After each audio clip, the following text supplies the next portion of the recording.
It's not possible! No one's ever been able to... Hey everyone, welcome to Forbidden Squee. My name's Tony, aka Cyber Tony, aka Tony the Tigre, aka Emerald Tony. Now, what I've got here today is a chaotic deck profile. A card game that has been recently revived and was older in the early 2000s with a good show. But I'm going to get right into the deck profile, okay? What's this deck called? So this deck is actually called Beyond, or Munchies from Beyond. And I love it because of a specific general that you play, and because of him, you basically eat your own creatures. And the mechanic is to do as much damage as possible on the first attack, and it'll get easier. It'll get easier to explain as I go. So my lineup starts off with Barath Beyond, Dakamal, another Dakamal, a Lore, a Debani, and a Zelf. I mainly play Zelf solely because he's one of the only Mipedians that has 3 Music. I played Lore because he's got a deal 10 damage ability. I played Debani because he's able to get Barath Beyond Music. And I play the Dakamals because they have a really nice ability that gives any creature invisibility strike 10 by cost of 1 Music. Since they both have 2, I end up giving Barath Beyond at least. I end up using whichever one I'm about to sacrifice through Barath's ability. I give two strike 20 to him. So how Barath works is that when he enters combat, he gets to sack a creature and then sack a creature. I mean, eat a creature essentially, and then he gets to get the bonus from ability. If it's an Overworlder, he gets to negate a target Music. If it's a Mipedian, he gets strike 20 or 20 extra damage on his next attack. And if it's a Danian, he gets 30 plus energy. And that's the reason why I play Lore, because sometimes you need to just have high energy against certain creatures. This is how it's going. I gave him Bronze Flight, Defender. That way he's able to just, if anything comes after anyone along this way with range or swift, or just with range, he can defend against it and then force the battle. That's pretty easy. With Dakamal, I gave him a Husk Armor, so in case we do end up going into fight... Marked card. Oh, dude, it doesn't matter. In case he does end up going into a fight, he gets 50 plus energy because he's a tiny boy. The reason why I played Dakamals as well is because they both have fire, and Barath Beyond, obviously you can tell that like Barath is a fire guy. They don't have much power, but they can definitely use some of the fire attacks that I play if it comes down to that. Then I'll play Blazier's Map Collection. This helps me set up in case there's a scenario where Barath dies and then he enters battle. So I'll enter combat and then flip this guy, and if he's moved, I can reveal a new active location, and I can just cycle through my active location deck, and I'll explain why that's good in a moment. Debani is easy.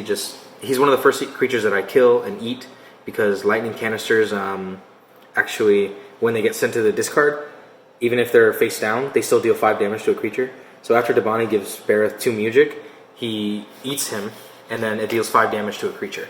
So that's 20, so it's already 5 damage and then 20. Lore is the same way. He gains 30 energy. Lore uses his Music to just deal damage. Then we eat him, and then then we eat him, and now he gets up by 30 energy.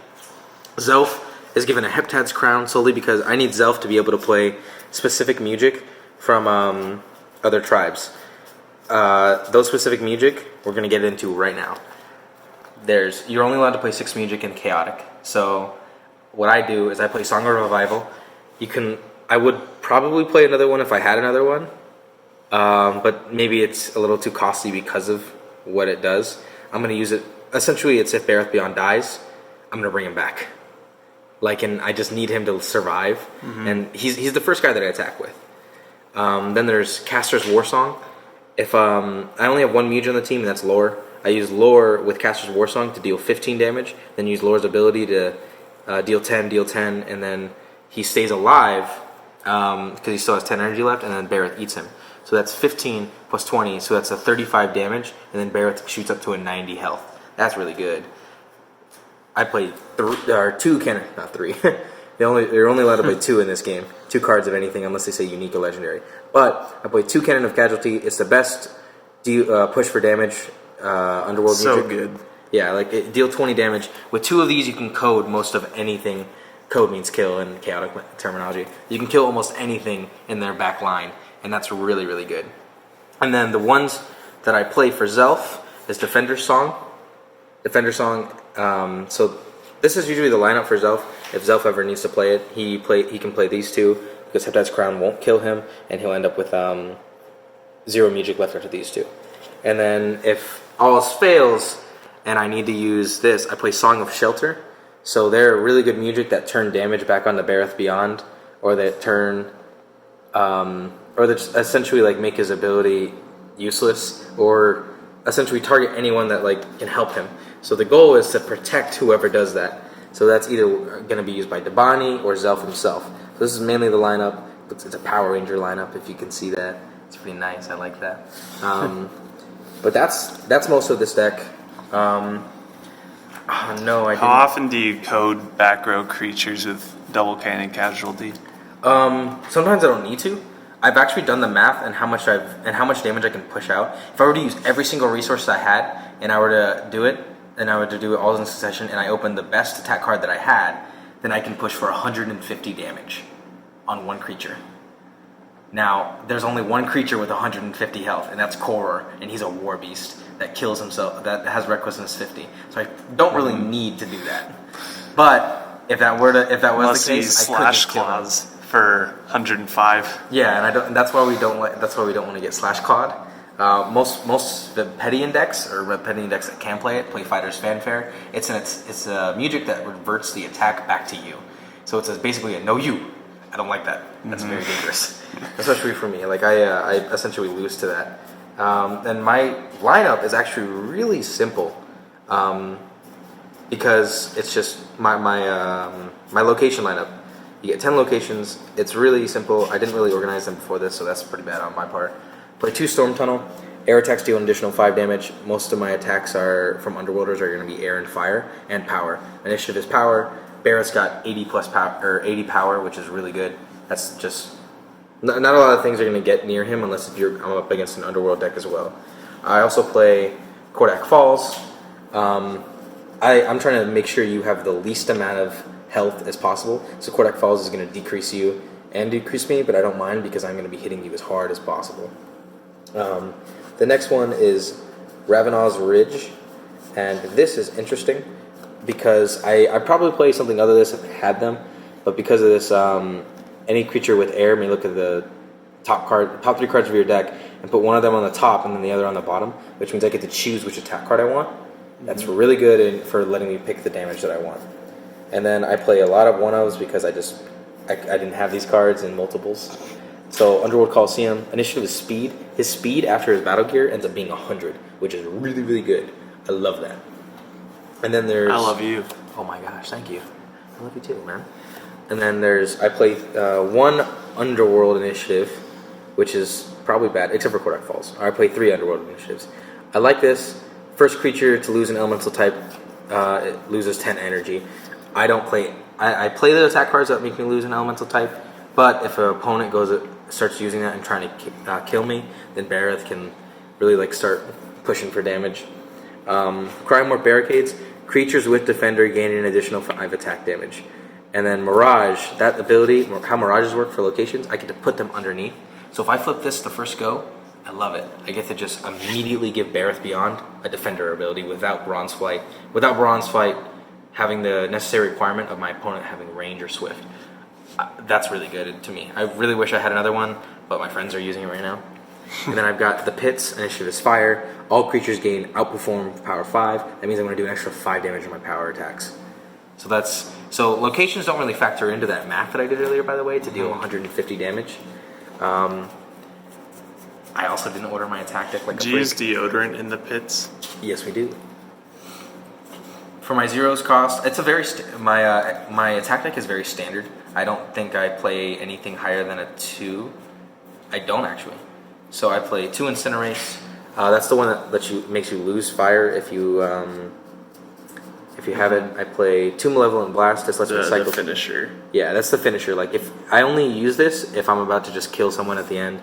Like if they have only 5 health left or anything. If they have 5 or 10, then this is what I kill with. This is just an air. I lose air if I do this. I don't mind because it lets me draw an attack card and discard an attack card. Really good. Especially this zeros. The zeros become 40 plus damage after I eat a creature and I use Dakamal's ability. That's really good. After that, I play one Unbalanced Charge. It's just the same thing as Incinerace, except for I lose 60 speed. And it's like one of those finishers. I probably replace an Incinerace with this just because I don't want to lose my elements too often.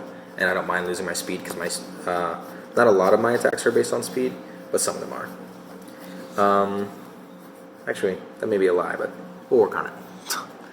Because the next card that I'm showing you is Inferno Gust. Nice. It does 5 fire damage, 5 air damage, and then challenge, speed 15, 10 damage. So I kind of screwed the pooch on that one by saying I didn't use speed, because I then use Poison Spheres. That's another 15 damage stacked on, and then stat check, my opponent loses 50 speed if I use it. Now we get into like the more of the powers. I think I made this deck solely because I wanted Barath to be speedy and powerful. And that's what Dry Liquid is for as well. It's just Poison Sphere but for power. Obscuring Winds because I rarely lose air as much as I rarely lose air, and if I don't mind losing air, then it's not that bad. And if I can choose to not do damage, then I can gain 100 speed, which puts me above almost every Mipedian. Actually, I think it puts me above even a War Beast, which is what your 100 speed. Yeah, 100 speed plus on top of his puts me above any War Beast. Lasvatan is 165, and I end up being 180. Nice. Without battle gear. Then I play 2 Consuming Flame, 15s. Easy money for damage. 1 Academy Strike because I don't really hit. Honestly, I might want to cut it for the Air Salt. It's the version of Consuming Flame that does air. Next up is probably the easiest way to like just do damage. If I draw into these early game, then I can just KO almost anything. 2 Force Strike. Those do 20 damage, and then those do 15 damage because his power is 80. His stats are really nice for that, and the minimum cost is 70, so that stacks, so it becomes 5 fire damage, 5 damage for 30, 5 damage for 50 power, and 5 damage for 70, so that becomes a 20, and then on top of his ability, and Dakamal is giving him 40, this card becomes a 60 card attack. And then we play Progressive Speed. Progressive Speed is just the same thing, but air, and then I play some Spice because I didn't know what else to play. I play Alacritus Force, that's what it's called. It does 25. It's above par for the other 2 costs that I have. Mm-hmm. Most 2 costs only do like 20 damage max, but this is actually above par since he's got since he got higher power and higher speed, or 60 speed and 60 power minimum to meet this. Then it does 25. I'd probably replace a Progressive Speed for one of these because if he does lose his music, he can't meet. Or he can still meet Progressive Speed, but it's not as great anymore, and it doesn't help against Mipedians. And that's what Munchies from Beyond is all about. Just hitting up that huge damage. Most decks with Barath Beyond, this general version, only play Danians because they want him to be at high energy. That way he can just survive anything. I'm just the opposite. He's already got really high energy. He's like almost as much as a low cost Maxor, which means you can just KO almost anything. And that's my goal. I want to beat anything in a 1v1 one attack. And that's the deck profile. That's my first chaotic deck profile on Forbidden Squee's channel. This is Tony signing off.